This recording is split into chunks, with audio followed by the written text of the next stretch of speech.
Ever felt that knot in your stomach before a job interview? The one that makes you forget your own name, let alone how to answer, "Tell me about yourself" in perfect English. You're not alone. The job market in 2026 is competitive, and interviews are tougher than ever. Absolutely, Rachel. I remember one interview where I was so nervous, I accidentally called the hiring manager mom. Let's just say I didn't get that job. It feels like there's a secret language to interviews, and if you don't speak it, you're out. Exactly. But what if I told you there's a way to unlock that secret language? Today, we're diving deep into mastering job interviews in 2026. We'll cover everything from cutting edge AI preparation to crafting compelling answers using the STAR method, and even the subtle nonverbal cues that can make or break your chances. Plus, we'll give you the exact phrases to use to impress any interviewer. Stay tuned to transform your interview anxiety into interview advantage. Welcome back to English for Everyone podcast. I'm Joey. And I'm Rachel. Today, we're tackling one of the most crucial steps in your career journey, the job interview. It's not just about speaking English, it's about speaking professional English, confidently and strategically. And let's be honest, interviews have changed dramatically. Remote interviews are common. AI can screen your resume, and soft skills are more important than ever. The old advice might not cut it anymore. That's why we're here to equip you with the 2026 playbook. First up, the pre-interview power-up. This goes way beyond just polishing your resume. You need to become a detective. Researching the company and the role is non-negotiable. Don't just skim their About Us page. Dig deep. What are their recent projects? Who are their competitors? What's their company culture like? And if you know who's interviewing you, check their LinkedIn. What are their professional interests? Precisely. This isn't just about answering questions, it's about showing genuine interest in alignment. Knowing their recent achievements allows you to tailor your answers, saying, "I was really impressed by your recent project on X, and I believe my skills in Y would contribute significantly to similar initiatives." And here's a game changer for 2026, AI-powered practice. Tools like ChatGPT or Google Gemini aren't just for writing emails anymore. You can use them for mock interviews. Absolutely. Imagine having a personal interview coach available 24/7. Here's a powerful prompt you can use. Act as an interviewer for a specific role, e.g., senior marketing manager at company name, for example, Innovate Tech Solutions. Ask me common behavioral and technical questions and provide feedback on my answers, focusing on clarity, conciseness, and relevance. This is invaluable for practicing your English responses. That's brilliant. It helps you anticipate questions and refine your answers in a low-pressure environment. It's like a dress rehearsal for your brain. Now let's talk about crafting your story. Most interview questions, especially behavioral ones, are designed to understand how you've handled past situations. And for that, there's no better tool than the STAR method. The STAR method stands for situation, task, action, and result. It's a structured way to tell a story that highlights your skills and achievements. It's incredibly effective because it forces you to be clear, concise, and quantifiable. Interviewers love it because it gives them a complete picture. Let's take a common question. Tell me about a time you faced a challenge and how you overcame it.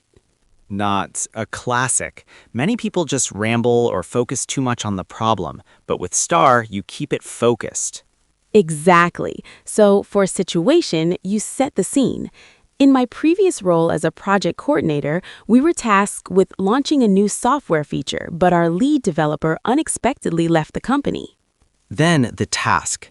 My task was to ensure the project stayed on schedule despite this major setback, which involved reallocating responsibilities and finding a temporary solution, all while communicating transparently with stakeholders. Next, the action. I immediately stepped in, organized daily stand-up meetings, cross-trained team members on critical tasks, and proactively sourced a freelance developer to bridge the gap, all while communicating transparently with stakeholders. And finally, the powerful result. As a result, we not only launched the feature on time, but also saw a 15% increase in user engagement within the first month, exceeding our initial targets. This experience significantly enhanced my problem-solving and leadership skills. See how that paints a clear picture. It's not just what you did, but the positive outcome and what you learned. This is where you shine. That's a masterclass in storytelling right there.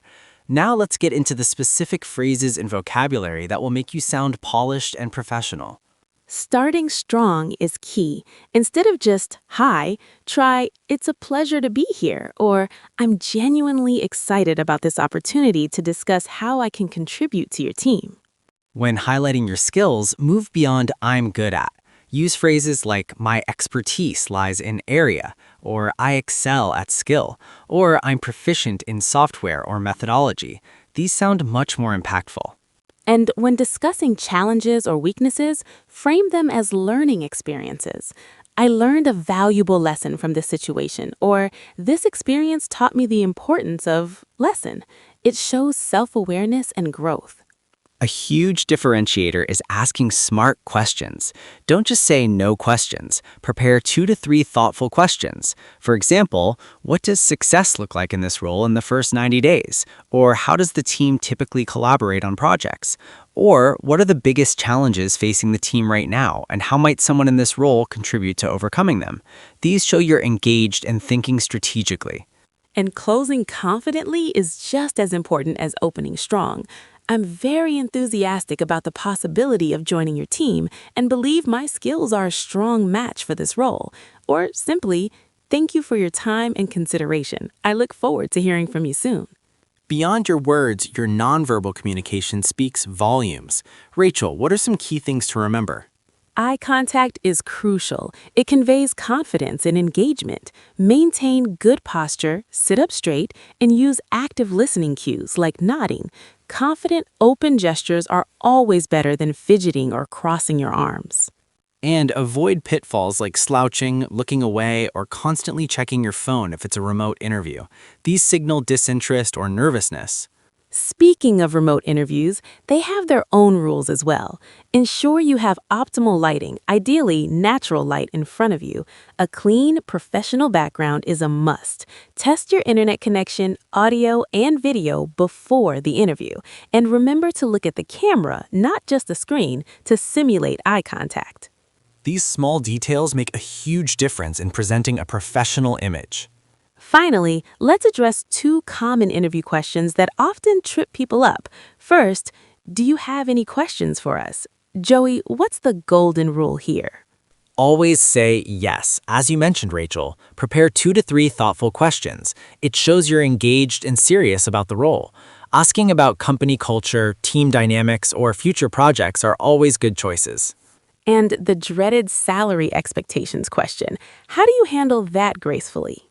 Research is key. Know the market rate for similar roles in your region.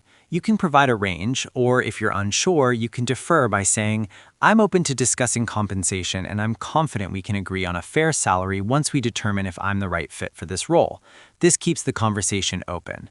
Fantastic advice, Joey. So to recap, thorough preparation, mastering the STAR method, using impactful vocabulary, and projecting confidence through both verbal and nonverbal cues are your keys to success in 2026 job interviews. Absolutely. If you found this guide helpful, make sure to smash that subscribe button and hit the notification bell so you don't miss our next episode on Advanced Business English. And don't forget to head over to our community tab. We've got a poll waiting for you with common interview questions. Practice your answers there and get feedback from our community. Your engagement helps us create more content you love. Keep practicing, stay confident, and remember, your dream job is within reach. We're just here to make your English journey a little smoother and a lot more successful. See you next time. Bye for now.